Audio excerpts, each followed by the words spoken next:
Actes chapitre 16. Je vais lire le verset 18, mais je vais d'abord donner un peu le contexte qu'on voit à partir du verset 16. Comme nous allions au lieu de prière, une servante qui avait un esprit de python, en fait de divination, procurait un grand profit à ses maîtres. Verset 17, se mit à nous suivre, Paul et nous, elle criait « Ces hommes sont les serviteurs de Dieu, du Dieu très haut, et ils vous annoncent la voie du salut. » Et pendant plusieurs jours, elle fait ça, hein, le verset 18 donc qui nous concerne, elle fit cela pendant plusieurs jours. Paul, fatigué, se retourna et dit à l'esprit, je t'ordonne au nom de Jésus-Christ de sortir d'elle, et il sortit à l'heure même.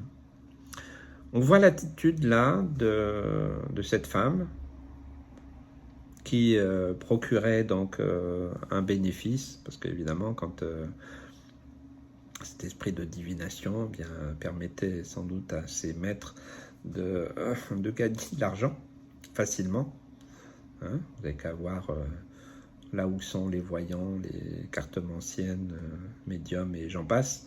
Il y en a partout hein, sur la planète. Ben, ça rapporte de l'argent, hein, c'est clair. Et donc la même chose pour cette femme. Mais cette femme qui avait cet esprit de divination, esprit de python, quand elle a vu Paul et Silas, et elle s'est mise à les suivre.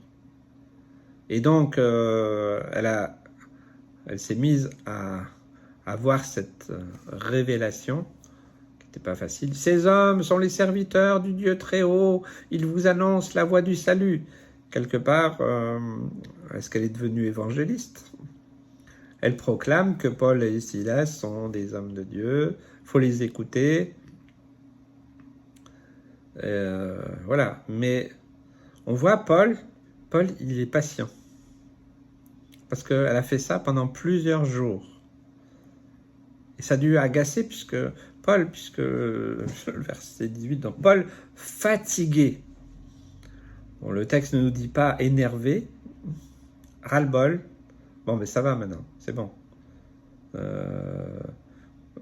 savez, c'est des fois ce qui peut se passer, des fois, hein, face à l'ennemi ou des personnes qui vont reconnaître, oui, que Jésus est le Fils de Dieu, que oui, que vous êtes serviteur, servant de l'Éternel, que le message que vous apportez est truc, mais en réalité ne s'implique pas eux, et c'est juste un moyen de capter l'attention des autres, après pour les détourner dans autre chose, parce que c'est ça l'esprit de Python, hein. Et la divination sert à capter l'attention des personnes par quelque chose qui va les attirer, puis ensuite de toute façon pour un profit, hein, puisque c'était un système. Et donc Paul, je pense qu'il a dû prier. On voit plusieurs jours, fatigué. Il était fatigué. Il a dû, bon, qu'est-ce que je fais? Je fais quelque chose? Je fais rien? Je dis, ok. Et puis, je pense qu'il a dû aussi un peu se renseigner.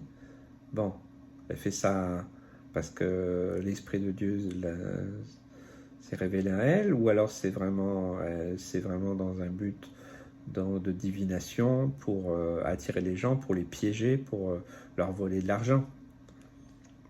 Alors, je pense qu'il a discerné, et au bout d'un moment, au bout de plusieurs jours, il avait marre, ras-le-bol, hein. Il s'est retourné, je pense, j'imagine Paul, au nom de Jésus, je te l'ordonne, esprit, sors. Ça m'est déjà arrivé. Ça, c'est une sainte colère. On peut avoir des fois une sainte colère. C'est pas la colère, non, elle ne glorifie pas le nom du Seigneur. Et la Bible nous dit de ne pas nous coucher sur notre colère. Mais il y a des fois une sainte colère. Quand on sent que c'est vraiment notre Seigneur, l'œuvre du Seigneur, son autorité, voilà, quelque chose qui vibre en nous. Je ne peux pas forcément l'expliquer avec des mots, mais combien de fois j'ai vécu ça, et où je me suis aussi retourné ou pris une position. Je me rappelle un homme, un jour alcoolique, qui faisait que dire des méchancetés à sa femme, à ses enfants. Et je l'ai supporté aussi pendant quelques jours. Et puis un jour, j'étais vraiment pris d'une sainte colère. Je me suis mis devant lui. Au nom de Jésus, arrière de moi, Satan! Il s'est arrêté immédiatement et c'était terminé. Des fois, il faut prendre autorité. C'est ce que Dieu nous a donné par son sacrifice à la croix. Donc Paul, il est fatigué, il se retourne et il dit, il ne s'adresse pas à la femme. Encore une fois, voilà, on n'attaque pas les personnes, mais il s'est adressé à l'esprit qui était dans cette femme. Je t'ordonne, avec autorité. C'est pas, est-ce que tu veux bien sortir pour me laisser tranquille? Non. Je t'ordonne au nom de Jésus. Alors, il est question, et il est dit dans ce texte, la fin du verset 18, qu'il sortit à l'heure même. Mais, même s'ils ont pris autorité, s'il a pris autorité, même si cet esprit a été chassé, il y avait quand même un petit souci, c'est les patrons de cette femme.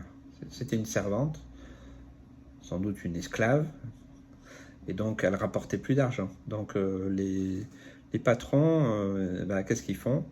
Ce que font certains. Ah ouais, non, mais ces hommes, ils sont en train de troubler notre ville. Là, son business, là, notre business, il marche pas.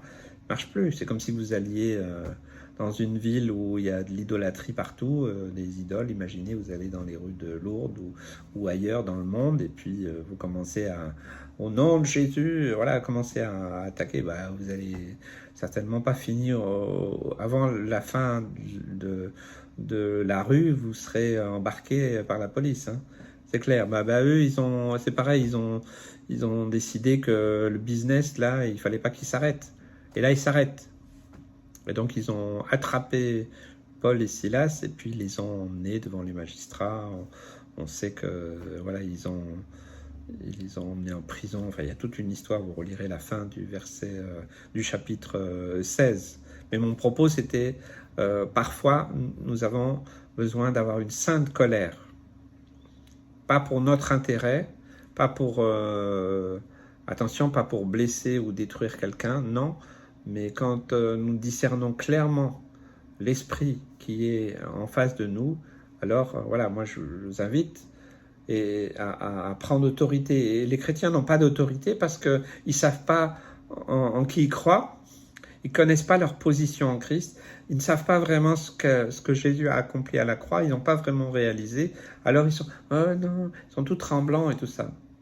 Moi, ça m'arrive régulièrement de prendre position, et je vous invite, et je crois que dans les temps qui viennent, où on a toutes sortes de choses qui peuvent venir nous perturber aujourd'hui, eh bien, c'est de prendre position. Au nom de Jésus, je te lie, esprit mauvais. Ouais, moi je me reconnais bien en Paul, là. Je suis un tout petit pasteur dans mon coin, mais je le vois bien, et je vois que c'est vraiment la pensée de Dieu. Je ne sais pas si j'aurais tenu à tous ces jours, hein. On ne sait pas combien de jours. Voilà, il nous faut aussi la patience, persévérance, et puis pas blesser les personnes. Donc il ne voulait pas blesser cette femme. Cette femme était une servante, esclave, elle était obligée de faire ça.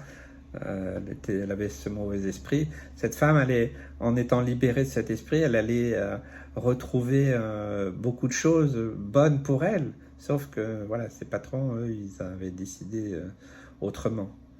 Et certainement que cette femme a suivi aussi les traces, hein, de Jésus-Christ. Enfin, en tout cas, c'est comme ça que je le vois, parce que elle a retrouvé sa vie, parce que les gens qui sont liés, ils sont prisonniers, ils sont pas libres.